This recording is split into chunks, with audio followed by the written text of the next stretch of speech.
Hello, everyone. Thanks for joining us for our 94th Techspressionist Salon. My name is Colin Goldberg. I'm an artist currently based in Southern Vermont. I'm joining you here from 150 Media Stream, the largest public digital art installation in Chicago. It's composed of 89 LED video blades, and the installation in full stretches 150 feet by 22 feet. I'm part of an exhibition here called For Techspressionist Artists, which is composed of 4 audiovisual pieces, each 2 minutes in duration. My work is featured alongside commission pieces by artists Renata Janiszewska, Karen LaFleur, and Jan Swinburne. I'd like to extend my thanks to 150 Media Stream, curator Yuge Zhou, and producer David Bloom for bringing Techspressionism to Chicago. I'd also like to thank Yuge's assistant, Colin Mason, for providing support, and he's going to be doing a walkthrough of the installation space shortly. But first, I'm going to present a quick history of Techspressionism.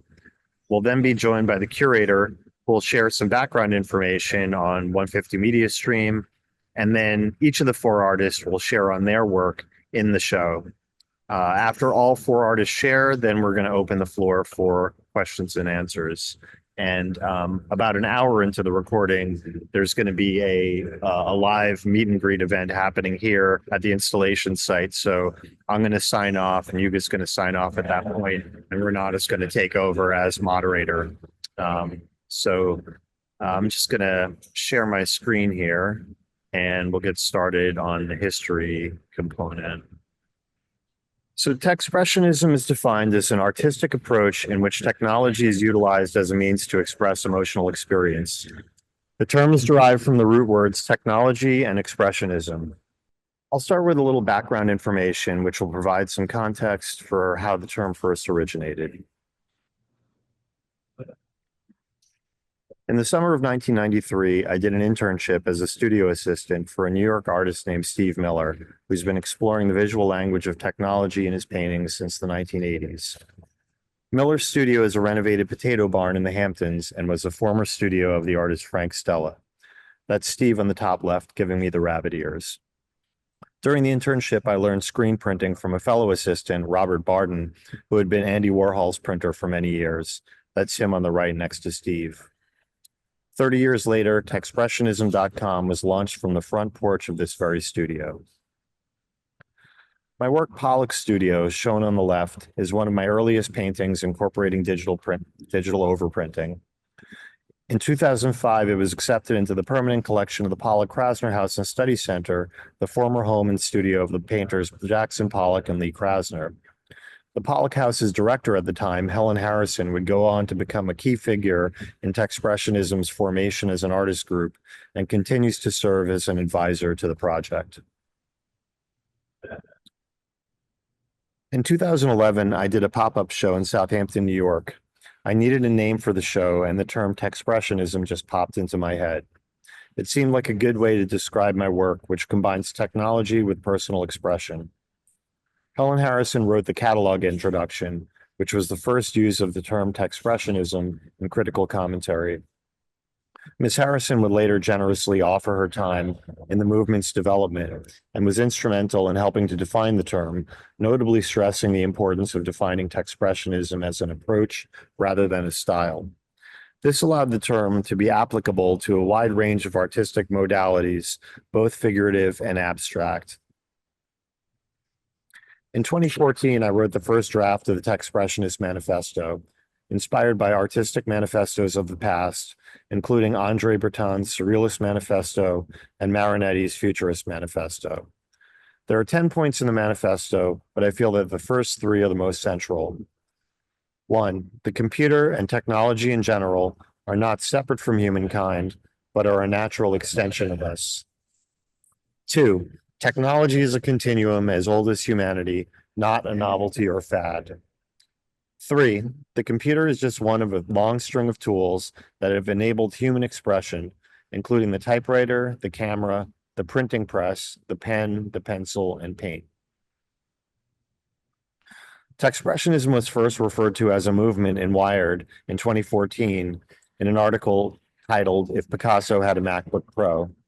Ironically, at that time, I was the only artist using the term to describe their work. The term Techspressionism was first used on television in a PBS interview recorded during a 2015 artist residency I did at the studios of Key West. The interview aired on the PBS Miami show Art Loft and was later syndicated to other PBS stations across the United States.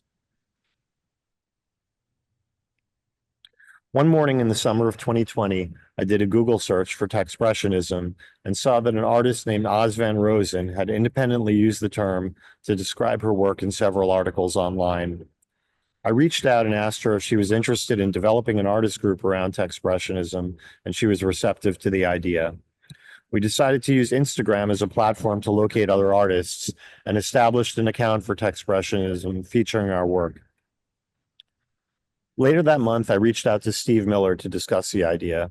We did some brainstorming, and on August 22nd, 2020, Techspressionism.com launched from the front porch of Miller's Sagaponic studio. Shortly thereafter, I contacted Helen Harrison. In addition to her post as director of the Pollock-Krasner House, Harrison is the author of a monograph on Pollock and is a respected scholar on abstract expressionism. She found the idea of interest and agreed to serve in an advisory role for the project. Helen suggested organizing an exhibition to gauge interest in developing the artist group, so we organized a Zoom meetup to discuss the next steps.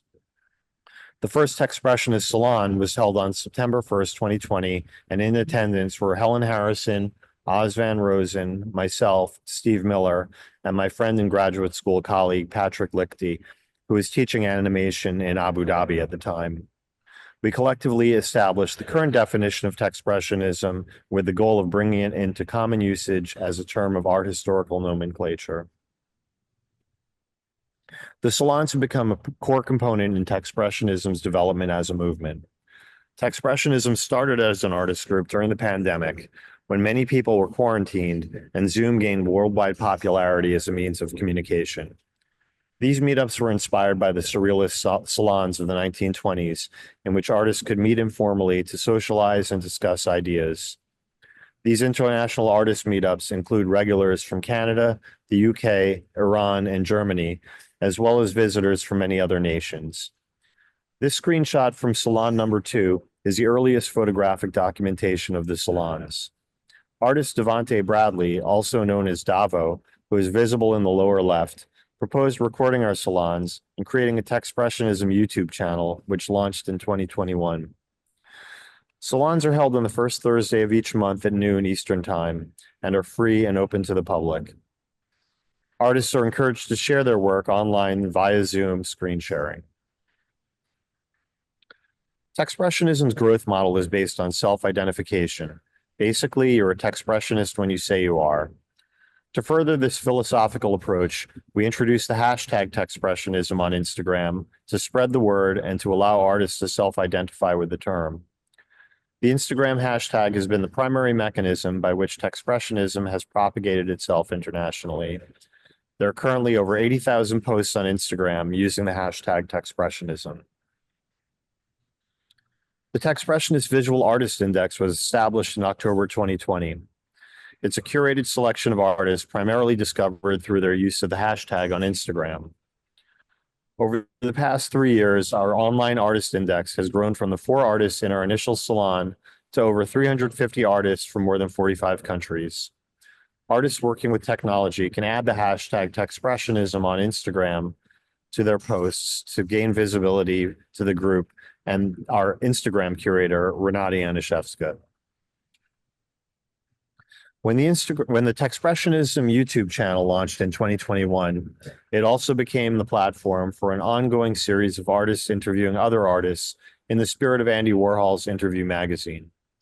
These interviews include discussions with many pioneers in the field, such as the artist Ann Spalter, who is founder of the digital art programs at the Rhode Island School of Design and Brown University, and Frank Gillette, a seminal video artist of the 1960s, whose work was recently included in Signals, the video art survey at the Museum of Modern Art. In the 1970s, the German artist Joseph Beuys created the term social sculpture to embody his understanding of art's potential to transform society. As a work of art, social sculpture includes human activity that strives to structure and shape society or the environment. Some transformative goals of Techspressionism based on community consensus include the following: to present innovative work in a broad range of styles, expressing the expressive potential of electronic media, to demonstrate that artists have always adopted contemporary technologies for creative purposes, and to exercise curatorial inclusivity regarding gender equality and international focus and sociocultural diversity. In 2022, Michael Pierre Price established the Techspressionism Roundtable series. The first roundtable was a lively discussion on the movement between Helen Harrison and Christiane Paul, the current curator of digital art at the Whitney Museum. This recording, along with the other roundtables, is available for viewing on Techspressionism.com. Because the artist group was founded during the pandemic, our first few exhibitions were held online. In May of 2021, the exhibition NFT Now, curated by Ann Spalter, opened on Techspressionism.com as one of the web's first curated exhibitions of NFTs. Techspressionism Digital and Beyond was the first large-scale physical group exhibition of Techspressionist artworks. The exhibition, which I curated for Southampton Arts Center in Southampton, New York, included the works of more than 90 artists working with technology from over 20 countries around the world. Last summer, the Kingsborough Art Museum hosted Hello Brooklyn, Techspressionism 2024, a group exhibition of digital artists curated by artist Tommy Mintz. The exhibition included over 100 expressive, innovative works in various styles and mediums by an international selection of artists. This fall, the first exhibition of Techspressionist works outside of the United States will be held at the Contemporary Art Museum of Uzbekistan. It is tentatively titled simply Techspressionism. The curator, Cynthia Beth Rubin, will lead a group of 12 artists to Uzbekistan in September. The exhibition will be open on September 3rd and will be up for 3 to 4 weeks. And now I have one more thing to let you guys know about before we get into the walkthrough. Last night was actually the opening reception for the first Techspressionism exhibition in Manhattan. Hello, Chelsea, Techspressionism 2025. The exhibition is at Hudson Guild Gallery in Chelsea, which is located at 441 West 26th Street on the west side and runs through June 25th. So with that, I'd like to introduce our next guest, curator Tommy Mintz, who will share a few details about our current exhibition in Chelsea. And you can take it away, Tommy. Thank you so much, Colin. That was really a wonderful overview of the history of Techspressionism, and yeah, I really appreciate this community and this group. As an artist, I find it to be very sustaining in my practice to be involved in a group of artists that have common interest and engagement in each other's work over a period of time. So here's, by the way, the location of our current show, 441 West 26th Street on the west side of Manhattan, exactly as Colin said. There's a lovely little path up to the entrance of the Elliott Center. Hudson Guild Elliott Center is the name of the building, and there's a gallery space within that. So here's the view of the current exhibition, and we have well, so from the left there, John Zeman, Renata Janiszewska, Oz Van Rosen, Davo Bradley, Colin with his Metagraphs book and postcards that we're giving away that have AR component to them, and Steve Miller. I love the fact that Colin has a stack of postcards in a very generous way here, which is, it's kind of embodies the whole ethos, I think, of Techspressionism, which is a very generous approach to art making. I don't think we're operating from a sense of scarcity when we have this ability to interact in ways that are not based on geographic proximity.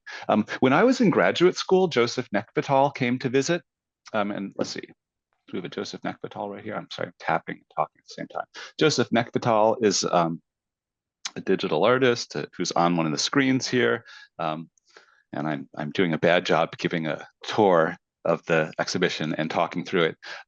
But Joseph Nekvital came to visit Queens College when I was a graduate student there, and he told me the most important thing to a sustainable life as an artist was not selling your work, of course that's important, but having a group of artists that you can share work with and who you respect. And this show represents the energy and creativity Techspressionism community has generated through these continuous interactions that in the past would have really been difficult because of the geographic distances. Digital artists have always worked with the same tools that businesses have used, and maybe in subversive ways. And I love the fact that, during the pandemic, we kind of subverted the productivity tool of Zoom to create a community that, produces energy for art. So, yeah, I mean, I hope that this show, the shows that we've been putting together in physical space, further cement that relationship and expand on it in a way that you could see the connections maybe between artists' work that allows for continued growth in each, in everybody's practices, really. So yeah, that's my direction as a curator and my 5-minute spiel as a tour guide of this exhibition. So yeah, I'm going to scroll a little bit more through these empty shots of the show being installed. We have Clive Holden there, Nina Sabel on the other screen there. We have headphones for people to listen to things. We have Lovid and Carrie-Anne Shimsham on that column right there. That's to the right now. And gosh, I have a lot of pictures of the empty space. Yeah, I think that's Joseph Nekvital right there with his virus. And we have a large wall of images that were really wonderfully demonstrating this international group that Techspressionism memberships, the members of Techspressionism come from, right? So such an amazing array of places. And I wanted to describe that within that Salon style wall over there. And I'm going to scroll past this until we get to some people showing up. Darcy Gabarg has a beautiful augmented reality sculpture here that Sung Jin Lee is viewing. And yeah, people showed up last night. It was wild. I didn't expect such a crowd, but boy, you put a show up in Chelsea and all of a sudden people show up. That is the wonderful Nina Sobel right in the middle of the picture there next to Skojo. Nina's talking to Lee Day, and behind Lee Day is Anne Shapiro, who's talking to Cynthia Beth Rubin. And all those wonderful interactions in person, I think, are really the sort of point of having a show and an opening receptions, for giving artists a place to, appreciate each other. So yeah, that's all I have to share, really. And I'm going to try to unshare my screen, but you need to be patient with me because I'm tapping. Did that share stop? Yes, it did. Yes. Great. Thank you. Thanks, Tommy. And can you remind us when that show is running through?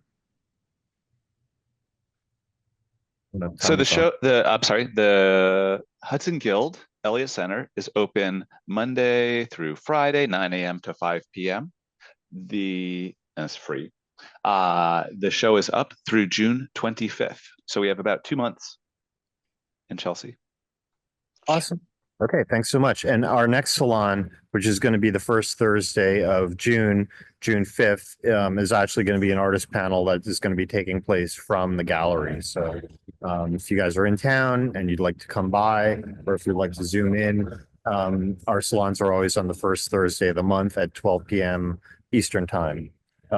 So with that, we're going to switch to the main event here, which is the exhibition at 150 Media Stream for Techspressionist Artists. And we're going to open that segment up with the curator, Yuge Zhou. So I'm going to pass the mic on to Yuge. Hi, thanks, Colin.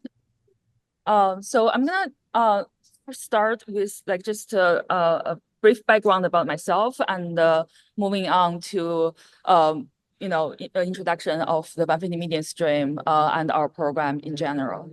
So my name is Yuge Zhou. I'm a video artist and curator based in Chicago.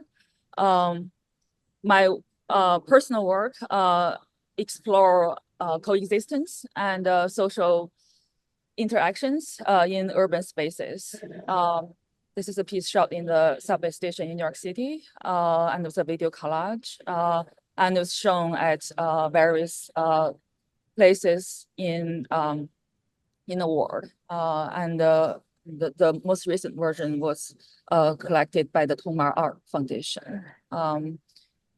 This is another piece of mine that is using Olympic gymnastic footage. And it's again about the kind of the coexistence and geopolitics of the, that is kind of going on in the world right now as the trampoline gymnastics change identities when they jump on the trampoline net. And this piece is also featured at various places at different venues. And it's gonna be, if anyone's in New York City in June, it's gonna be featured at Times Square as part of the Midnight Moment program from June 1st to June 30th, every day for 3 minutes from 11:57 to 12 a.m. So check it out if you're in New York. So I'm gonna spend some time on the 150 median stream installation. The installation is located in the lobby of a high-rise building at 150 North Riverside Plaza in Chicago. So the building is really has a really interesting structure. It has like this upside down triangle shape.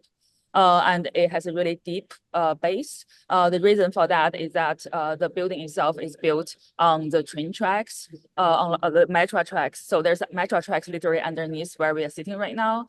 And so we have a really small footprint, but a really, really deep base. And it's right next to the river in downtown Chicago. So it's really a prime spot. So the arts program started early 2017. And the installation is located in the lobby of this building, and the lobby is glass. It's kind of like a glass, It's glass material, so you can see the installation from outside, and even from the train that passing through the building. And the installation has a really unique shape. It's divided into 89 individual LED panels, and it stretches over 150 feet long and reaches 22 feet tall. It's the largest structure of its kind in the city. Like I said, our program launched in 2017, and since then we have started showcasing commissioned works by emerging and renowned local and international media and artists. And the arts program also includes partnerships with many major institutions and university fine arts program.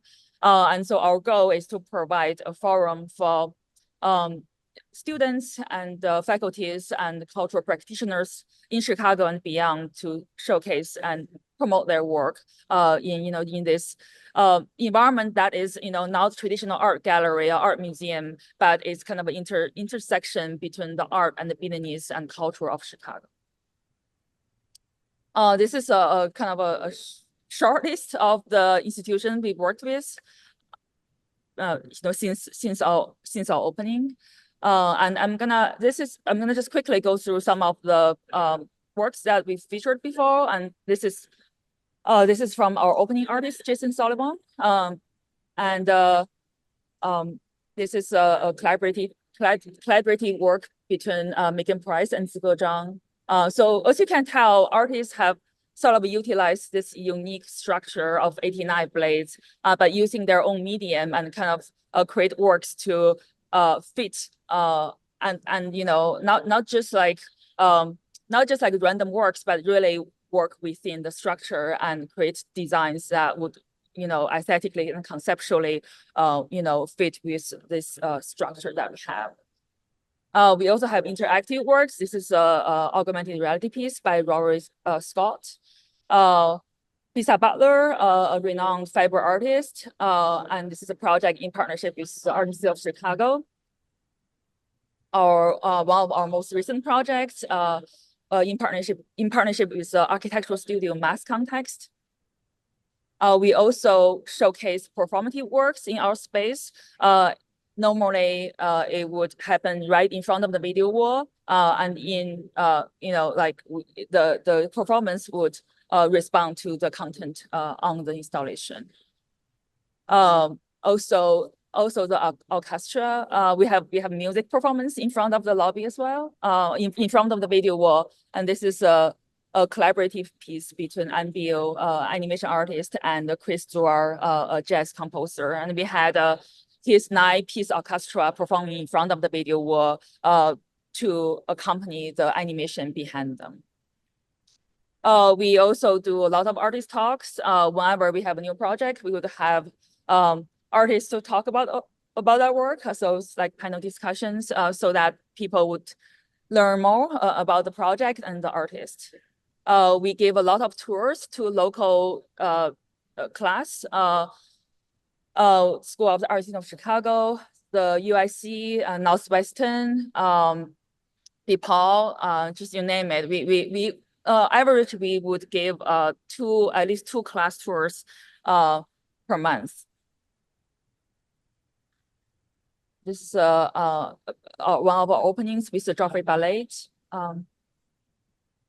So without further ado, I think we should have the artists and have a walk through about our new projects for Techspressionist Artists. And we're gonna have my assistant Colin Mason to give a tour. Colin is right in front of the video right now, so he's gonna give a tour of the space and of the installation.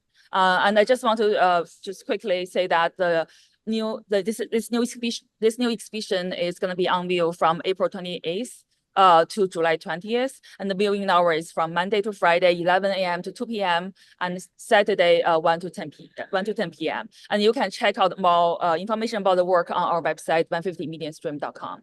So I'm going to stop share so Colin Mason can you can see Colin's screen.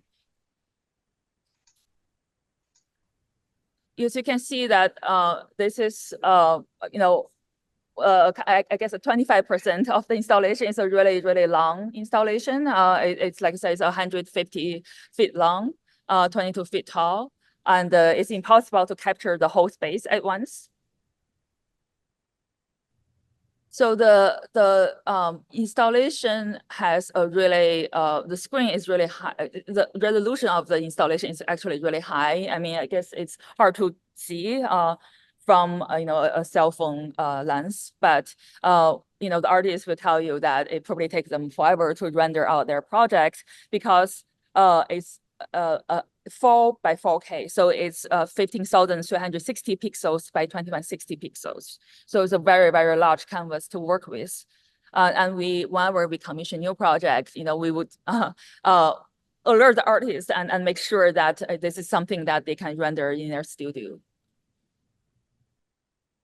So we do have sound in the space, but it's kind of hard to hear right now, from the cell phone.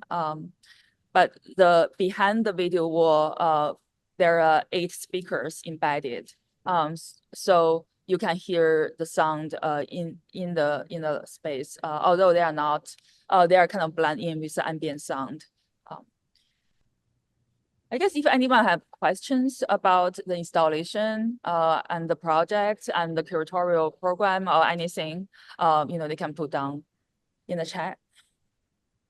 Yes, you can see actually there's a train passing through right now right next to our building. So it's in Chicago, we have the famous L train. There's a green line and pink line and the red line and purple line and many more colors of lines. But so we have the green lines and pink line literally right next to our building. So at night, if you get on one of those trains, you can see, like even you pass through the building, you can see the video wall very clearly from the train. And also across the building, so our building is right next to the river. So, if you are walking on the river walk, you can also see the video wall. And, our program, so our goal is to showcase digital art, artists who work in time-based medium. It is really one of my personal mission to advocate, for this medium, since I'm working in this type of work as well. So we do not show any commercial works. There's no like infographic or anything other than just art on the installation. And the program is funded by the tenants that is in the building. So our building, 150 North Riverside, is a commercial office building. So it's not residential. And we have, I say maybe 50 different companies ranging from investment firms to law firms. We have the Hyatt Corporation, and we have William Blair, who's an investment firm, and Posinelli, that's a law firm. And many of those companies have their own art collection and their own in-house curators. So they are patrons of the art, and they generously, put down part of their rent, to this installation. So our commission fee to the artists and all the operating budget of the installation is donated by the tenants of the building. So we really thankful for that. So what I think is really interesting is that how you kind of see artists, especially this project, the fall artists create very interesting work that address the unique shape of the installation, using the tools, that they have, and create such different works, but all those works can coexist on this, platform. So in a way, we see this installation as a piece of sculpture, like it's a sculptural installation, but it's also moving, right? And it's the content is changing all the time. In Chicago, we have a really long history of public art, and we have the Picasso, we have Chagall, we have a lot of, we have very, very long history of public art. And I think, 150 Million Stream is part of the legacy, and the future, hopefully, of the public art in Chicago. As the technology becomes more and more accessible, especially screen technology, and I think you're gonna see more and more screen-based public art installation in the city, in big cities, especially like Chicago, New York, Los Angeles, Denver. I think the reason for that is that, people are interested in something that's not just static, but it's moving, and the content is kind of changing over time. So we are really one of the first arts program in Chicago that started this, this type of model. But I think it's gonna be, more and more popular, within the country, but also, globally. I'm not sure if anyone has questions about the installation or the technology behind it. I guess I just want to mention quickly that we have in order to drive the content on the video wall, to output the content on such a large video wall, we have 5 computers. So we on the 6th floor of the building, there's a large control room, and in the room there's like 5 computers. So 4 out of those 5 computers are outputting content onto each quadrant of the video wall. So we have 4 quadrants, right? And then the 5th computer is a backup machine. So if one of those computer fails, then the 5th one would pick up the content so that there's no downtime.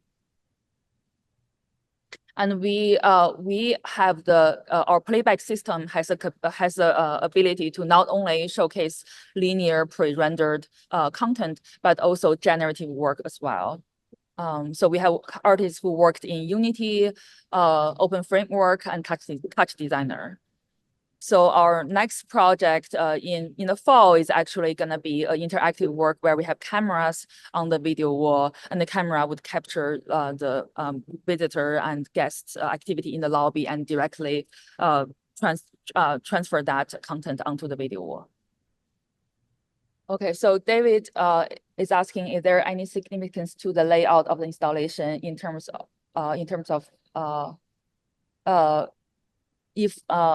height, if height and width changes of the individual blades.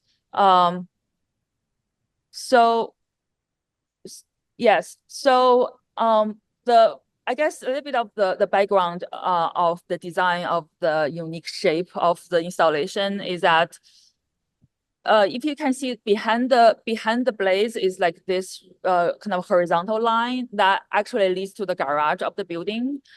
So the architect of the building, the architect is Getch Partners. They are based in Chicago. So when they initially designed the building, they were not happy with the horizontal line that leads, that is like right behind the video wall. So they wanted something to be in front of the line to kind of soften that line, but also to create more dynamic into the lobby space and bringing outside inside.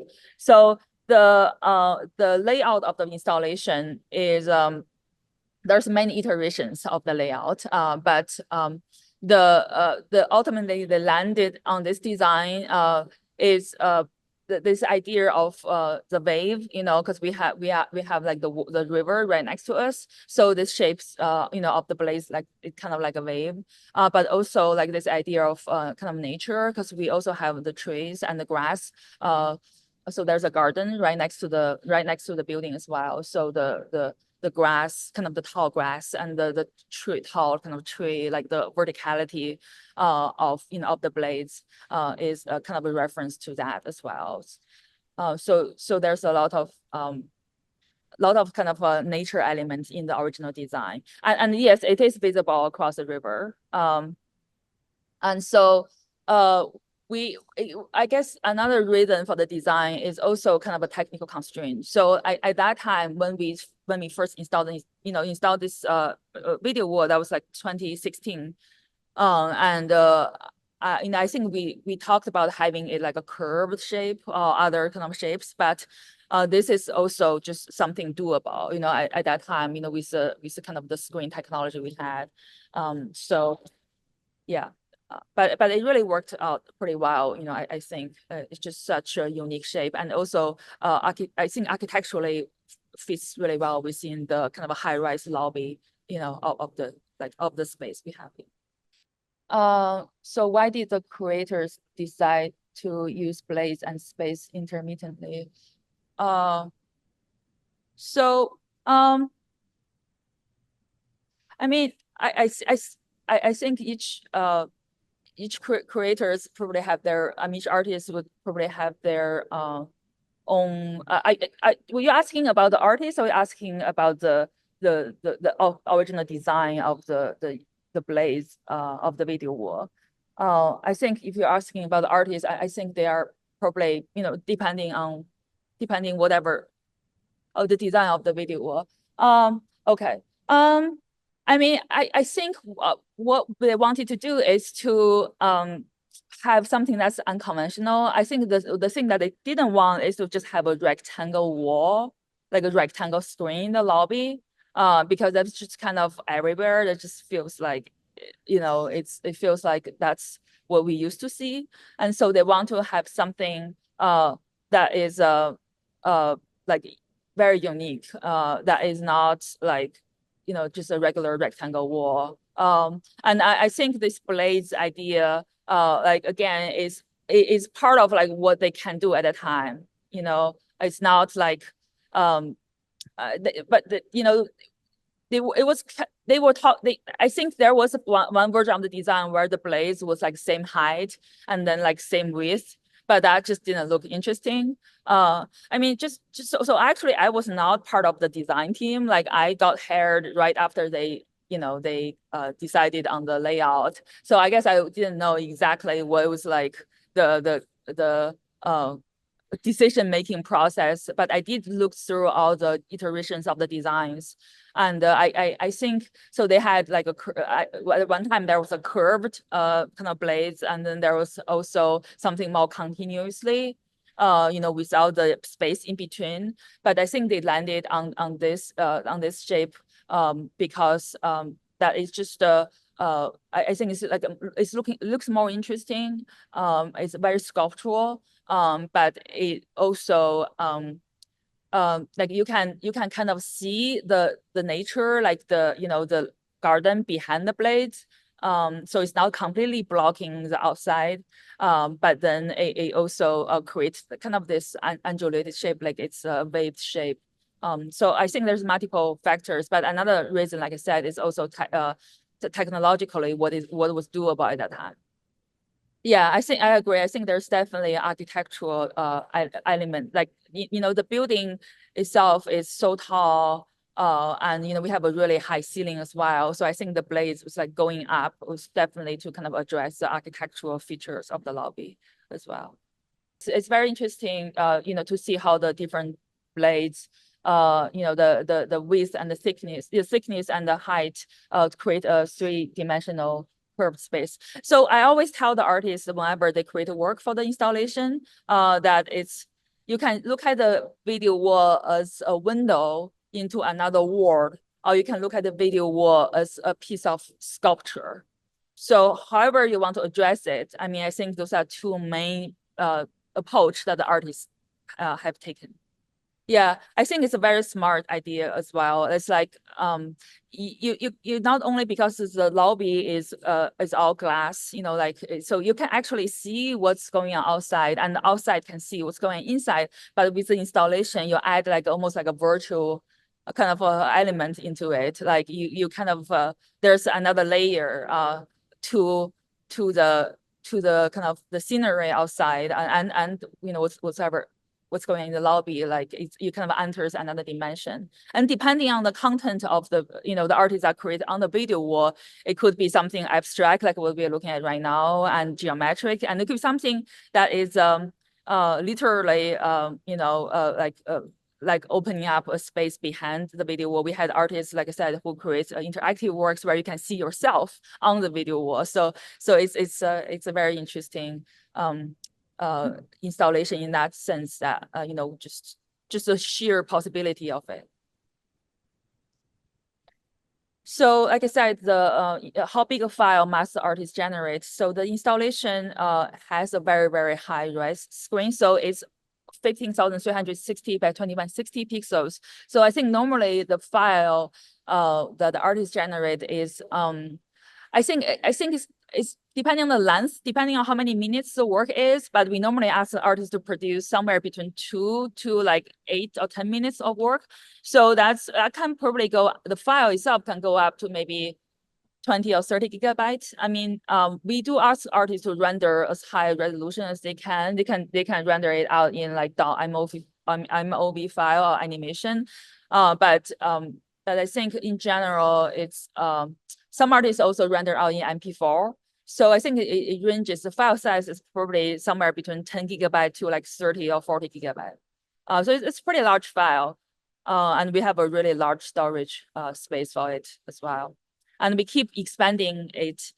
So a couple of years ago, we just expanded our storage room. Another thing I want to mention about the program is that once we commission the work become part of our collection. So we not only showcase new commissioned work, but our past feature projects, we also show it as well. Like it's maybe not on a day-to-day basis, but we occasionally would pull one of our past work, and we would show it for like special event, or just like if there's a class tours, or visit some special visitors. So like our past work are part of our collection, and we are slowly building up a really kind of a comprehensive media art collection. We do not show stills. So stills has to be converted into some kind of animated format. So yeah, we do not show still work. So it has to be a time-based piece. Great. I think we should I guess Colin and I need to get offline and start our in-person meet and greet at the lobby. So I guess maybe the next thing is the artist, each individual artist should share, talk more about their work for this exhibition. And thank you so much, everyone, for all your great questions. All right. Thanks so much, Yuge, for sharing about the installation site, and thank you to Colin Mason for the awesome walkthrough. It's really pretty incredible to be here in person and to see just the scale of this work. It was also, you know, a challenge to create work at this size. We had some technical constraints that we had to deal with. And basically the proportions are something like 15,600 by 2160. So it's like the equivalent of 4K screens lined up together. So I'm just going to share very quickly on my work. I've used up a lot of time already talking about Techspressionism. So I'm just going to quickly share on my piece, which is called Interior Landscape. And I'm just going to put on the actual piece, which is at the proportions of the screen. Can you guys see my screen okay? Okay, so as an undergraduate painting student, I studied under Angelo Ippolito, who is a noted New York School abstract expressionist. And when I asked my professor what his work was about, Ippolito simply responded, "It's about paint." I found his answer at first frustrating and then liberating. It allowed me to appreciate and then fully embrace abstraction without the need for explanation. And prior to that, my work was primarily figurative. So in the words of Marcel Duchamp, a work of art is completed by the viewer. And I really like that. Years later, I related my professor's response, "It's about paint," to Marshall McLuhan's famous phrase, "The medium is the message." And that's kind of the way that abstract expressionism developed, I think, ideologically, is there didn't need to be a real concrete explanation of the work, very emotionally based, like the action paintings of Pollock or Rothko's color field paintings. So my particular work in the exhibition then is about pixels, and it draws upon the surrealist practice of automatic drawing, which aims to produce art without thought or intervention from the conscious mind. Each mark, color, and motion is influenced by the sum of the previous ones as the work develops organically from the subconscious. So it's really created in a stream of consciousness way. There's no preconceived notion of what it's going to end up like, although the initial composition with the different various elements is done as a still digital drawing in Adobe Illustrator. The actual animation is done in Adobe Animate. So Techspressionism is an approach that provides me with a glimpse inside myself through the oracle of technology. Thus, the title of my piece in this exhibition, Interior Landscape. It's about pixels. And now I'd like to pass the mic on to Renata Janiszewska, who is our next artist presenter. And Renata is going to be taking over moderation from here. So I want to thank you guys all, and I'm going to head downstairs. But again, a real honor to be part of this project, and I appreciate all of my three co-conspirators who created work for this show as well. So I'll pass the mic on to Renata. Thank you very much, Colin. And I want to say thank you to Yuge and also to her assistant, Colin Mason, for all the work they did with us and how they helped make this project happen in a really smooth way. I'm just going to share my screen. Yeah, I really appreciate Techspressionism because I live and work in a fairly isolated part of Canada. There are only 800 people in the village where I live. And the art that's produced around me, it tends to be based more on the landscape around. Because I use digital tools to do my work, I really always would like places to show that work on a screen rather than printing it out. This installation at 150 is so good as a place to get a different perspective on the work that I'm creating. I do the music and I do all the images myself. And in this piece in particular, I made a lot of interplay happen between abstraction and representation. So here you see an abstract part of my 2-minute piece. The piece is called Pastel Souffles, which in English means pastel size. And the color palette that I used in this piece was fairly muted in many places, although when you see it from different angles, the colors really changed a lot from where they first started to seeing them on the actual installation itself.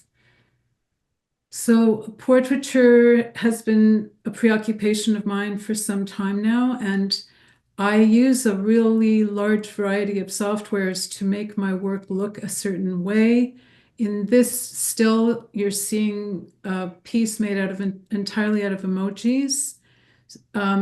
It's a still from a video work, and it's got a kind of reference to Italian Renaissance art. This is not from the work itself. This is like a prior sketch that I did before I made the piece for 150 Media Stream. And so you can see the proportions of this are almost a square, but I did set this little excerpt down.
And then finally you see it as it is in the installation, but at nighttime.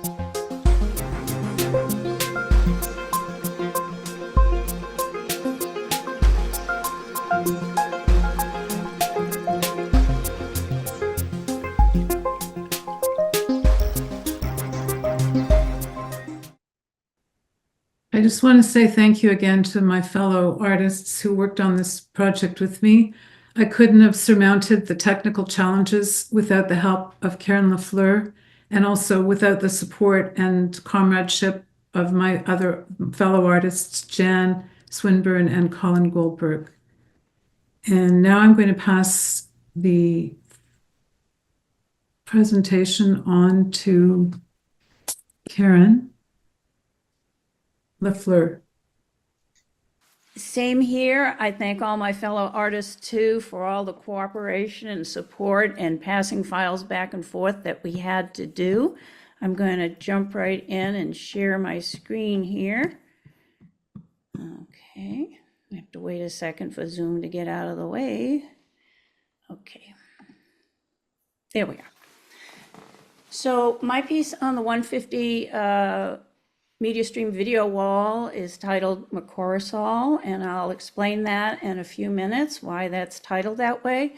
But first, I'd like to thank Yuge Zhou for this amazing opportunity to be on such an incredible video wall. It certainly was a technical challenge, but it was also a fun challenge to do. I want to also thank Nancy Tucker, who does the music on my moving image artworks and made a beautiful score for this particular piece for Chicago. And then I also like to thank David Bloom for making the first contact to 150 Media Stream and for his input on production in the project. Here's another close-up of my piece. There's a lot of things happening in mine. You could stand at any point up close in a video wall and see a video in and of itself, and if you stand back, you end up seeing the whole thing.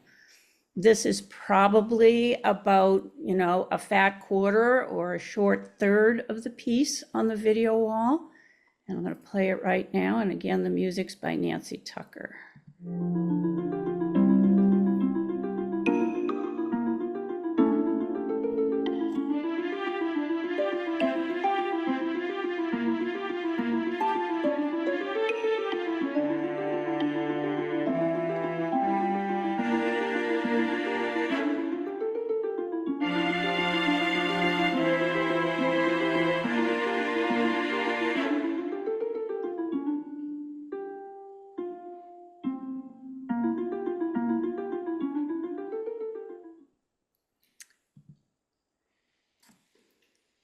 I titled my piece Mycorrhizal because it's based on fungi roots, these tiny mycelium that attach onto tree and plant roots and extend actually the tree's reach to nutrients and water, etc. So it's sort of this symbiotic relationship, and I really like that idea because with Techspressionism, we're always seem to be handing out a hand to each other to move everyone forward in their own creative processes, which I love about the group. And so on the bottom, you can see probably what would have been the full screen down the wall without the templates. Okay. On this next screen here, everybody's been talking about the blades. This is actually the template on the top that Yuge gave to us at the very, very beginning. You can almost see the 4K sections in there that we had to work with. Obviously, the center strip is the full piece that I just showed you in the previous slide. And on the bottom, you can see how the blades affect your design. So it was constantly, all of us were going back and forth trying to get the placement of where we wanted objects to actually appear on these blades. So it was quite a technical challenge. As everybody said, it was 15,360 pixels across by 21 pixels down. This is a huge file, so we did pass files back and forth between each other. Some people had processing speed, others knew how to do the compression work, but may not have had the room on their computers, so other people would work on the compression together.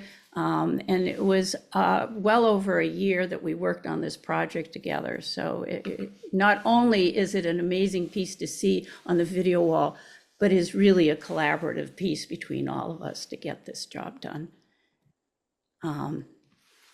I am zooming in here now on some details that you don't see when things are flying by you, so that each little part and piece has its own little choreographic score.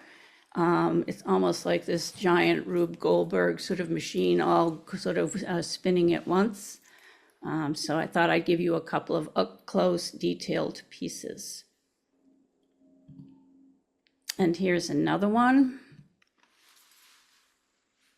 So everything in the piece does move, even though your eye is focused on the actual large screen itself, which is why if you stood in front of it in one small section, you'd have a video of its own. Here's another detail shot still.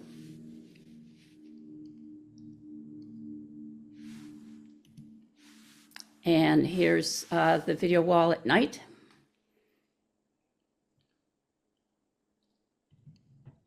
And I'm going to end on this last slide. If you look at the color photo on the right, you'll notice that sort of on the left-hand side of that photo, there are these white streaky lines coming in. These are actual sketches from my husband's sketchbooks. He was a brilliant artist in and of his own right, but he passed away way too young. And on the left, you see actually the drawings from his books. But since he was quite young, he would go every summer to Chicago and paint with his grandfather plein air on the streets of Chicago in the industrial section zones every summer. So this is my private but now public love letter to Phil and I'm bringing him to Chicago on the video wall. At this point, I'm going to pass the screen over to Jan Swinburne. All right. So I also wanted to thank everybody for 150 Media Stream and Yuge Zhou, my colleagues, David Bloom for getting things rolling and helping us with, you know, actually being able to get into Chicago and test things as well and take pictures. And yeah, it's just been a really fascinating project all along and a great group of artists to be working with. We really were able to help each other out with this. So I'm just going to talk a little bit about this project. I got really excited about being able to show at 150 Media because a lot of my work is centered in sound, and the form of the blades actually did sort of fit the idea of a waveform. So that was an interesting and really exciting piece for me. This Sonic Flight Towards Peace is a project. It's an iteration of a project that I've shown elsewhere. And I was really happy to create it for something for this particular space. And I'll just talk about the process a little bit. This form that you see is actually the sound of a sonic jet that flew over my house during one of the Toronto air shows. So it was like a big sonic boom. And I basically captured that sound and was really interested in the fact that the waveform itself kind of resembled a plane. You know, it looked like it has wings and a tip, and certain planes are designed that way. So that was really interesting. And, you know, so I worked from this low resolution image and just gradually worked with changing it a still and then working towards actually animating it. Let's see if this will go. There's a lag. Very crude, simple animation. And then went to secondary iterations.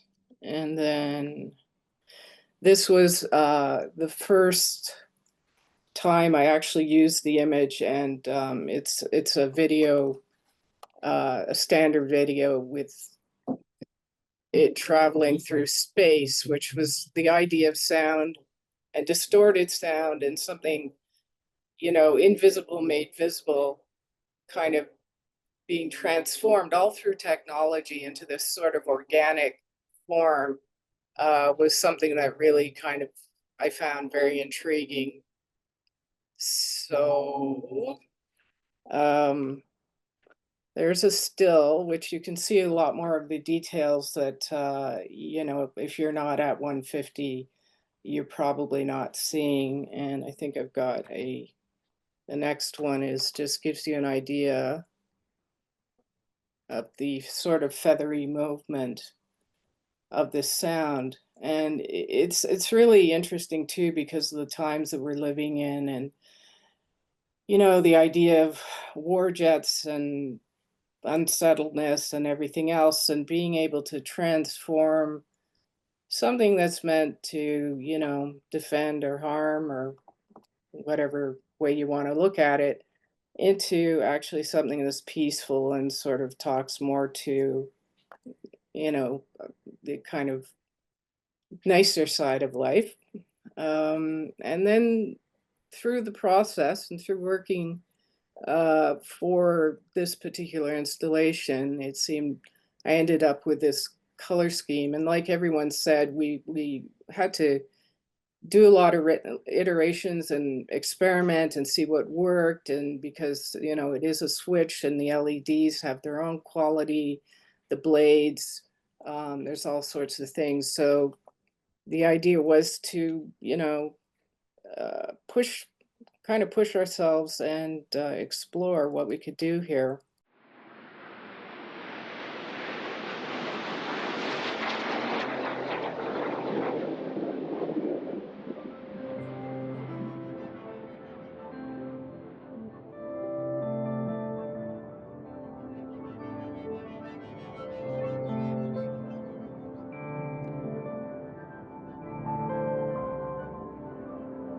So that's kind of where that ended up, and I wanted you to get a good sound of the jet and let you see what it ended up as.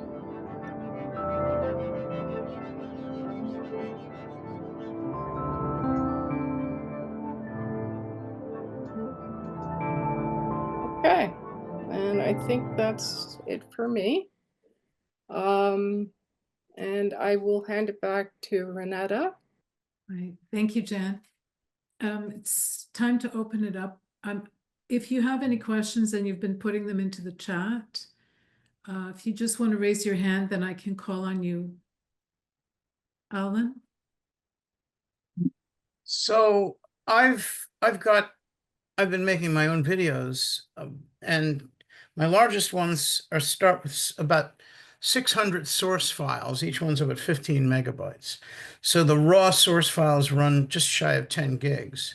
But when you're making MP4s, at least with the software I have, you're limited to 4 gigabytes, which wouldn't be big enough for this. Can you recommend software that could concatenate those files into a large enough file for a project like that? That's sort of interesting to me.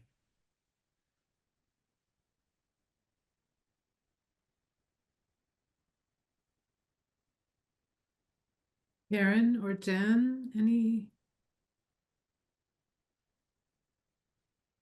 You're both muted. Karen, I think Karen's speaking. Oh, I'm sorry. I thought Yeah, okay. I hit the button, but it didn't go. Sorry about that. I used Final Cut Pro. It was the only software I could find out of my toy box of softwares that would do a true 15,360 pixels across. Many of them will let you set that, but when you print it out, it did not match the actual shape of the template that was given us. So I'm sorry, what was the software called again? Final Cut Pro, Apple. Yeah. Final Tech Pro? Final Final Cut, Cut. like scissors. Yeah, but you do need compressor to render it out. But I think, Karen, you were able to render it out on Handbrake. Handbrake would not give us the right, oh gosh, what do you call it? The Resolution. yeah, it was another in the background. The only we ended up doing was an MP4. I took all the files and got the MP4 together because I had space on my computer, and then Colin took it with Jan's guidance, and Colin had compressor, and he used compressor. Yeah. From the MP4 file. Yeah. I mean, I have Yeah. an MP4 file. I mean, that runs for, I don't know, 4 minutes. It's not that big. It's not 10 gigabytes or 20. It's much smaller. It has to be large. Right. So the question is, again, the source files, there's about 600 on the largest one. Each one's 15 megabytes. So, I mean, there's a lot. There's almost 10 gigabytes of source files, 600. Each one's a frame. And so that presumably there's enough information to do this. Question is how to concatenate it so that it meets those criteria. You have to scale it and scale it somehow for the aspect ratio that we were dealing with, right? No, So- well, I mean, yeah, I mean, you're right. They're not 15 by 2. I mean, they're obvious. I mean, in that particular situation, yeah, I'd have to change their aspect ratio. The aspect ratio is 4:3, but that's Yeah. just a technical issue. I Yeah, mean, yeah, You know, I mean, there are various ways to do that, and I have enough. I mean, I could write software to do it myself if I had to, as far as scaling goes, rather than put each one into Photoshop and rescale it. To do that for 600 files, I'd be spending a week at it. But I could probably figure out how to do that robotically. So, okay, that would be fine. But then how do I concatenate them in such a way that, I mean, again, the software I'm using, I mean, basically it has a 4 gigabyte limit when it makes the MP4s. I think that is sort of a technical limit for MP4s. Maybe I'm wrong. That was my understanding. I'm not sure about that. I've had MP4s larger than that. Yeah, that's where a software like Compressor, its interface is awkward as hell, but it does do things. You can really get, you know, the unusual aspect ratio, but you can adjust. You can up-res a fair bit. You can also up-res a lot in Final Cut Pro too, and probably other, you know, DaVinci and all of those other apps as well. So, yeah, you have to play. Yeah. Thank you, Jan, and thanks, Karen. Are there any other questions? Do I see any hands? Okay. As Tommy mentioned, the next Salon, which is the first Thursday in June, will be taking place around the show Hello Chelsea, which just opened on April the 30th and runs until June 25th in Manhattan at the Hudson Guild Gallery. You can find a microsite about the show and also about the 150 Media Stream show on the Techspressionism website. We have a catalog that was put together for the 150 show. It's worth taking a look at, again, on the techspressionism.com website. And the one Salon after the June one is up in the air, I believe. Oh no, it's an open mic. That's right. So the July 1st Salon is an open mic one.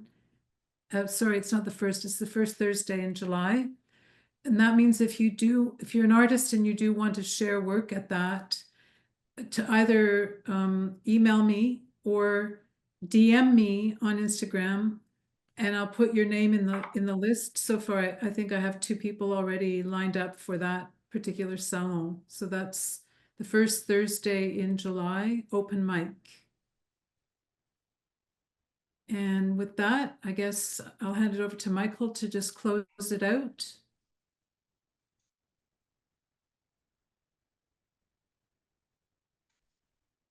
Okay, what I'm going to do is I'm going to stop the recording in just a moment here. And for all of you who want to hang around, we will do our after party. Once again, congrats to all of the artists in the 150 Media Stream exhibition.